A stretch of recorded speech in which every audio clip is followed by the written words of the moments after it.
anuncio, o quinto foi adiado, não é isso? O sexto já foi julgado.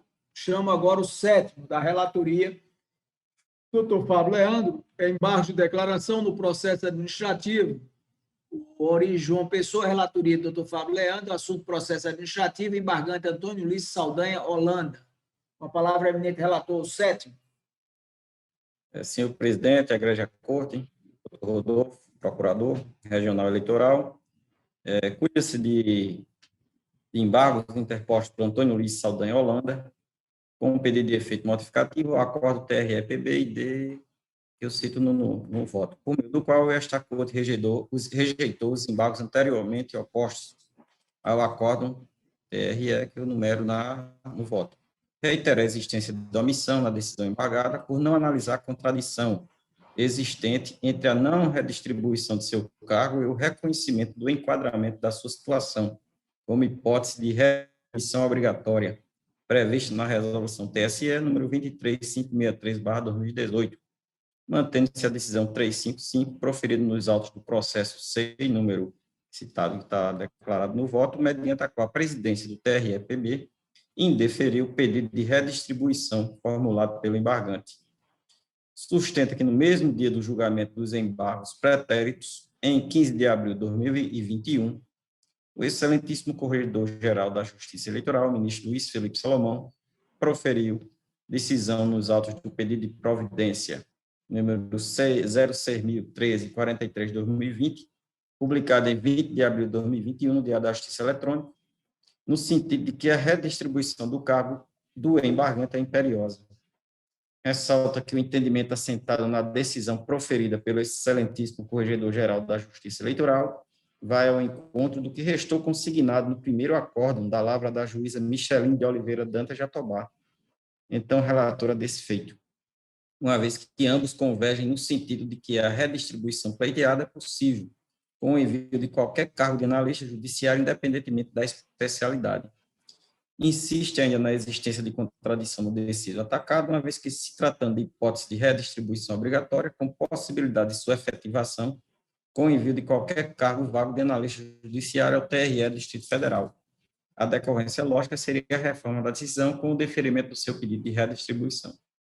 Sustenta novamente a inobservância do princípio da isonomia entre servidores públicos, reafirma a obrigatoriedade da redistribuição de seu cargo em razão do que dispõe o artigo 29 da resolução TSE 23563/2018, relata a existência de omissão no acórdão atacado por não vislumbrar menção à contradição entre o desprovimento e a conclusão de que sua situação se enquadra nas hipóteses de redistribuição obrigatória, sendo plausível com o envio de qualquer cargo de analista judiciário ao TRE do Distrito Federal. Requer, ao final, o acolhimento dos embargos, para que seja reformada a decisão 355, proferida no processo administrativo citado no voto, deferindo-se o pedido de redistribuição obrigatória, nos termos do que dispõe a resolução TSE 23563/2018. É o relatório, senhor presidente. Pois não, Vossa Excelência prossegue. Senhor presidente, esse é os embargos dos embargos, do embargante. Esse já é o terceiro embargo que nós estamos analisando. Ele levanta as questões, os mesmos argumentos de questões dos dois embargos anteriores, que é a questão da isonomia, do princípio da isonomia, das inexatidões e contradições nos embargos pretéritos.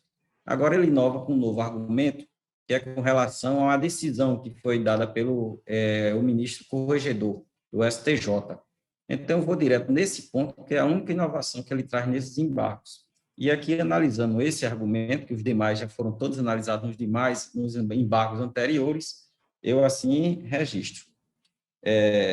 A existência de decisão exarada pelo excelentíssimo Corregedor-Geral da Justiça Eleitoral, o ministro Luiz Felipe Salomão, nos autos do pedido de providência 06.013/43/2020, que, segundo o embargante, está em consonância com o que restou assentado no primeiro acórdão da lavra da excelentíssima juíza Micheline de Oliveira Dantas, então relatora desse feito, uma vez que ambos convergem no sentido de que a redistribuição pleiteada é possível, isso é a afirmação do embargante, com envio de qualquer cargo de analista judiciário, independentemente da especialidade, é posterior ao acordo TRE do ID 9036/947, e, portanto, incapaz de fundamentar a reforma do julgado via embargo de declaração.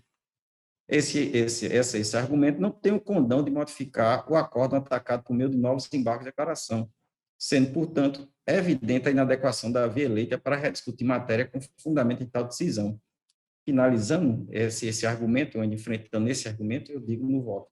Ademais, em relação às supostas contradições e omissões apontadas reiteradamente pelo embargante, não se pode duvidar que as decisões hostilizadas demonstraram de maneira exaustiva que o reconhecimento de sua situação como hipótese de redistribuição disciplinada na resolução TSE 23.563/2018 não enseja a reforma da decisão 355, proferida no processo SEI, eu cito o número aqui no voto, escrito, face à consumação da transformação do cargo pretendido mediante a portaria número 48 de 2020, TRE-PB, resultante do processo antes citado. Então, senhor presidente, mais uma vez, pela terceira vez, o embargante procura que essa corte rediscuta uma matéria que já foi enfrentada exaustivamente e utilizando os mesmos argumentos, sendo que dessa vez ele trouxe um novo argumento que também não é matéria para ser tratada em embargo de declaração, tentar reformar uma decisão administrativa através desses embargos. Como no recurso anterior, julgando os embargos anteriores, eu já tinha advertido o embargante do abuso do direito de petição, sob pena de uma condenação em multa, e por constatar que, mais uma vez, ele se insurge do mérito do que foi decidido por esta Corte, através desses terceiros embargos, embargo declaratório, eu estou aplicando a multa por litigância de má-fé, nos termos do artigo 81, parágrafo 2º do CPC, no valor de um salário mínimo, senhor presidente. Então, estou desprovendo, rejeitando os embargos de declaração e aplicando a multa no valor de um salário mínimo. É assim como eu voto, senhor presidente. Pois não, o relator está rejeitando os embargos e aplicando multas. Esses são os terceiros embargos, segundo o próprio relator traz no seu voto. Alguma divergência? Sem divergência, presidente. Só uma observação, talvez submeter ao tribunal essa questão. Não sei se seria uma emenda aglutinativa ou uma emenda aditiva. Mas como se trata de embargos de declaração e existe uma punição específica para embargos de declaração protelatórios, eu penso que, enfim, sem prejuízo de o tribunal examinar a possibilidade da aplicação da litigância de má-fé, e eu já adianto que se o relator assim pensar de manter a litigância de má-fé, eu vou acompanhá-lo, mas penso que não deveríamos abrir mão da aplicação do 1026, parágrafo 2º, porque uma reiteração bloqueia todo tipo de interposição recursal. E isso sem o depósito do valor da multa. E a litigância de má-fé não faz isso, não tem esse efeito de bloquear novos recursos. Né? O parágrafo 3º do 1026 diz: na reiteração de embargos de declaração manifestamente protelatórios, a multa será elevada a 10% sobre o valor atualizado da causa e a interposição de qualquer recurso ficará condicionada ao depósito prévio do valor da multa, à exceção da Fazenda Pública e do beneficiário de gratuidade da Justiça, que a recolherão ao final. De modo que isso seria mais uma cláusula de proteção à dignidade da justiça, porque evitaria novos recursos, o conhecimento de novos recursos sem o depósito dessa multa. Então, sem prejuízo da litigância de má-fé, eu acredito que seja interessante a aplicação precisamente dessa punição do parágrafo 2º do artigo 1026. Já que não foi aplicado no julgamento dos embargos, dos segundos embargos, nós teríamos que começar pelo parágrafo 2º. Mas aí, numa nova reiteração, teríamos aberto a porta do parágrafo 3º, que impede o manejo de quaisquer outros recursos. Doutor Rogério, eu tinha destravado aqui o microfone para falar exatamente sobre esse tema, mas aí eu ia levantar um questionamento. Tem um precedente meu, inclusive, pago a multa com base no 1026, apliquei a multa por reiteração de embargo de declaração. Aí minha dúvida é que esse procedimento é administrativo. E aí eu fiquei nessa dúvida, seria litigância de má-fé por abuso do direito de recorrer. E eu não sei se seria cabível outro recurso além do que já foi apresentado aqui no caso, se teria algum empecilho do ponto de vista processual, porque é um processo estritamente administrativo esse. Eu acredito que nós temos aplicado o CPC de forma subsidiária, né?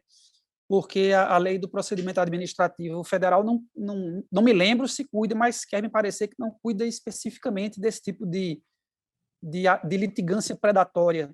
E aí o CPC atuaria aí como sendo uma fonte, né, uma fonte subsidiária. Eu ia sugerir exatamente isso, tinha essa dúvida, eu acredito que seja pacífico, que se possa aplicar. Inclusive, o doutor Fabiano está trazendo com base no CPC também, né, a litigância de má-fé. Isso. É só a questão, doutor Rogério, com relação à multa que Vossa Excelência está indicando, com base no artigo 1026, é a questão, a multa com relação a esse dispositivo fala sobre o percentual sobre o valor da causa, não é isso? E aí nós não temos o valor da causa, por isso que eu guiei pelo caminho da litigância de má-fé. Foi por isso.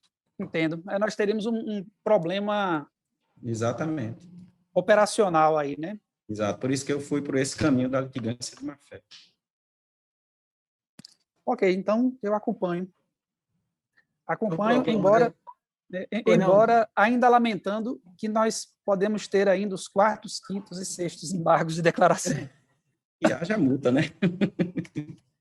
Então, proclamo o resultado: embargos rejeitados, com aplicação de multa nos termos do voto do relator, unânime. Agora, anuncio acredito que é o